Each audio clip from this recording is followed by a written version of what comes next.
जय श्री कृष्ण भक्तों में कैलाश पंडित सुपुत्र परम आदरणीय गुरुवर ज्योतिषाचार्य भागवत कथा वाचक पंडित सोहनलाल शर्मा जी, मैं गुरु जी के आदेश से तथा भगवान परशुराम जी के आशीर्वाद से आज भगवान विष्णु के छठे अवतार भगवान श्री कृष्ण के द्वारा अपने सखा पार्थ को अर्जुन को दिए गए श्रीमद् भगवत गीता के ज्ञान के सार को आप सभी को सुनाने के लिए यहाँ उपस्थित हुआ हूँ।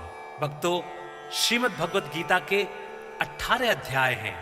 मैं कैलाश पंडित एक एक करके सभी अध्यायों का सार आपके समक्ष भावपूर्ण स्वर के साथ प्रस्तुत करूंगा।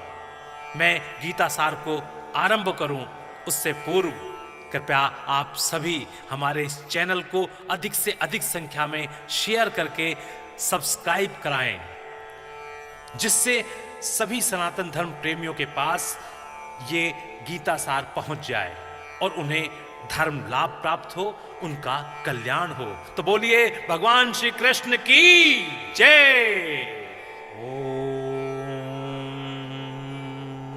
भगवते वासुदेवाय नमः।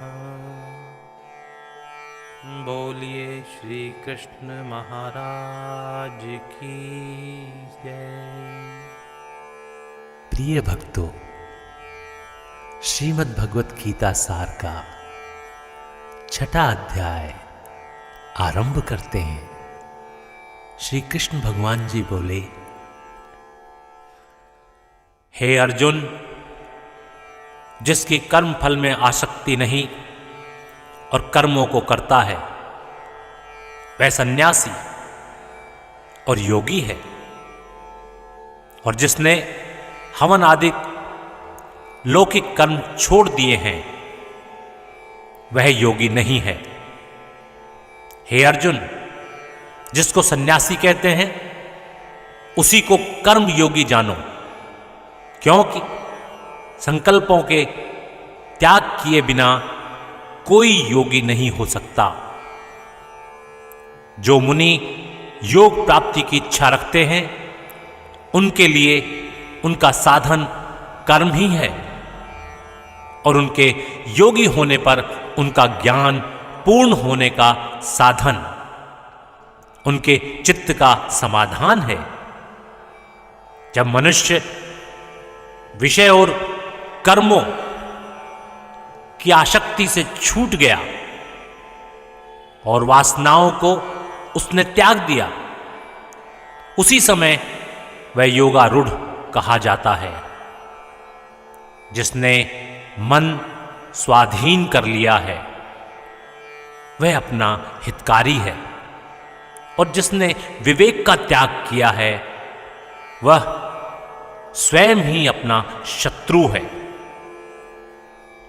मन जीतने वाले शांत स्वभाव मनुष्य की आत्मा शीतोष्ण सुख दुख मान और अपमान इनके होने पर भी अत्यंत स्थिर रहती है। जिसने ज्ञान विज्ञान से अंतःकरण को तृप्त कर लिया है, जो निर्विकार हो गया है, तथा जिसने अपनी इंद्रियों को वश में कर लिया है, जो मिट्टी पत्थर और सोने को एक सा समझता है, वही योगी कहलाता है। सुहृदय मित्र शत्रु उदासीन द्वेषी मध्यस्थ द्वेष करने योग्य बंधु वर्ग साधु और पापी, इन सब में जो समान दृष्टि रखता है वही श्रेष्ठ है। योगी पुरुष को मन और आत्मा को अपने वश में करके वासनाओं और समस्त प्रपंचों को त्याग कर एकांत स्थान में पहले कुश, उसके ऊपर मृगादिकों का चर्म और उसके ऊपर वस्त्र बिछावें। स्थान न तो बहुत ऊंचा न बहुत नीचा हो, उसी पर मन को एकाग्र करके चित्त और इंद्रियों को रोक कर बैठना चाहिए। आत्मशुद्धि के लिए योग करना चाहिए। शरीर, मस्तक और गर्दन को सम करके अचल होकर स्थिर होएं और अपनी नाक के अग्रभाग को देखता हुआ सब दिशाओं से अपनी दृष्टि हटाए रहे। भय रहित होकर शांत चित्त से ब्रह्मचर्य व्रत का पालन कर मन को रोककर मुझ में ही लीन हो मन को योग में लगावें। इस प्रकार मन को वश में करने वाले योगी को निरंतर योगाभ्यास करते रहने से मुझ में रहने वाली और अंत में निर्वाण पद अर्थात मेरे स्वरूप में लीन करने वाली शांति प्राप्त होती है। हे अर्जुन, जो अधिक भोजन खाता है या अनेक दिन उपवास करता है, जो बहुत सोता है या जागता रहता है, उसको योग प्राप्त नहीं होता। जो उपयुक्त आहार और विहार करता है तथा कर्मों का योग रीति से पालन करता है तथा जो यथा समय सोता और जागता है, योग ऐसे पुरुष का दुख मिटा देता है। तब संयम को प्राप्त हुआ चित्त अपने आत्मा में ही स्थिर हो जाता है और सब मनोकामनाओं से निवृत्त हो जाता है। तभी योगी मोक्ष पद पा जाता है। जिस प्रकार वायु रहित स्थान पर रखा हुआ दीपक चलायमान नहीं होता, उसी प्रकार योगी अपने चित्त को निश्चल रखकर उसका संयम करता है और अंतःकरण की समाधि लगाता है। जिस जिस व्यवस्था में योगाभ्यास के कारण चित्त का वेग रुककर विषयों से पृथक होने लगता है और जब शुद्ध अंतःकरण से आत्मा को ही देखकर आत्मा में ही संतुष्ट होता है, जिस अवस्था में वह अत्यंत सुख जो इंद्रियों द्वारा जाना नहीं जा सकता वरन केवल बुद्धि से जाना जाता है, अनुभव करता है।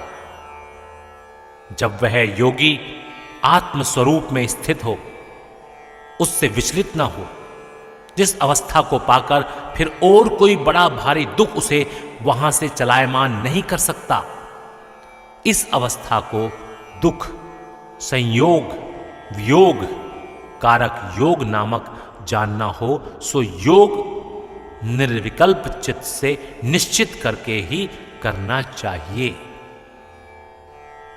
संकल्प से उत्पन्न होने वाली समस्त कामनाओं को त्याग कर मन में सकल इंद्रियों को चारों ओर से रोककर धैर्य के साथ बुद्धि को अपने अधीन कर धीरे धीरे विषयों से दूर हटे और भली भांति मन को आत्मा में स्थिर करके किसी पदार्थ की चिंता ना करें। वह चंचल और अस्थिर मन जिधर जिधर जाए उधर उधर से उसको हटाकर आत्मा के वश में करना चाहिए। इस प्रकार शांत चित्त तथा रजोगुण से रहित निष्पाप तथा ब्रह्म स्वरूप योगी को उत्तम सुख प्राप्त होता है। इस रीत से निरंतर योगाभ्यास करने वाला योगी समस्त पापों से छूटकर सहज ही उस परम सुख को पा लेता है जो ब्रह्मा के संयोग से प्राप्त होता है। जिसका मन योग में स्थिर हो गया, उसकी दृष्टि भी सर्वत्र समान हो जाती है।